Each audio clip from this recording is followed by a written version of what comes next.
Pasar modern lagi seperti kemarin, pasar modern sebenarnya Cinde itu kalau sejarahnya adalah pasar modern nasional yang ketiga di Indonesia. Itu kan memiliki sejarah yang sangat tinggi. Cuma pasar tradisional modern. Nah, sekarang hilang nilainya. Itu kan harus kita perhatikan itu. Jadi sekarang kalau bisa kembali kepada gubernur membuat pasar tradisional modern yang lebih nyaman buat masyarakat. Ada keterlambatan tak? Apa? Ada keterlambatan nggak? Apanya? Kalau untuk kembali ke semula. Ya kalau untuk kembali ke semua sepertinya monumen-monumen tertentu tetap dipertahankan. Yang ada kemarin kan ada 4 pilar ya, ada beberapa pilar depan itu tetap dipertahankan. Bagaimana membuatnya supaya lebih cantik gitu. Saya sih lebih sepakat untuk pembangunannya supaya jangan menghambat pembangunan dan juga harus lebih cantik kayak gitu. Jangan sampai yang kasihan nih masyarakat nih, kasihan yang pedagang pasar. Omset mereka jatuh, apalagi era pandemi. Itu yang harus kita perhatikan. Harapannya di hari ulang tahun ini di Pasar Cinde?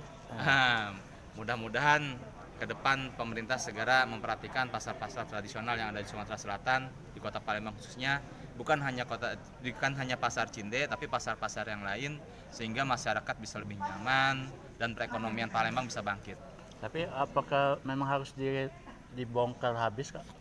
Kayaknya nggak dibongkar habis. Kalau kemarin yang ada saya lihat mungkin diteruskan strukturnya atau mungkin dirubah sedikit ada perombakan. Itu tergantung pada pemerintah daerah karena itu biayanya kan cukup besar. Jadi yang tetap dipertahankan yang pilar pilar yang masih ada itu dipertahankan, ya sisanya silahkan kalau misalnya mau untuk memperlihatkan bahwa dahulunya arsitektur cantiknya seperti itu ada. Tapi kan Gubernur Sumsel kan pernah mengatakan akan membuat ciri khas ya untuk Kota Palembang. Apakah bisa dikombinasikan seperti itu? Ya ciri khas yang pasti dia tuh pasti pertama kali dia ingin supaya bertanjak nih, yang pasti saya yakin Gapura Tanjak itu paling besar di situ nanti kayaknya. Kalau nggak di paling depannya tuh bisa tanjak paling besar di Sumsel kali. Bisa aja itu kan gubernur bisa membuat seperti itu. Atau catnya songket ya? Catnya songket. Itu jadi kita jangan berpikir negatif, kita berpikir bagaimana penyelesaiannya seperti itu. Mungkin ada dialog khusus dengan Kesultanan nanti dari struktur bangunan itu, Pak? Sampai sekarang kalau orang-orang kita ada, cuma yang secara langsung Pak Wali belum ketemu sama kita ya.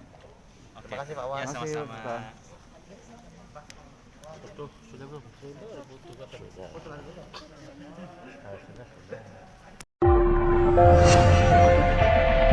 Sudah.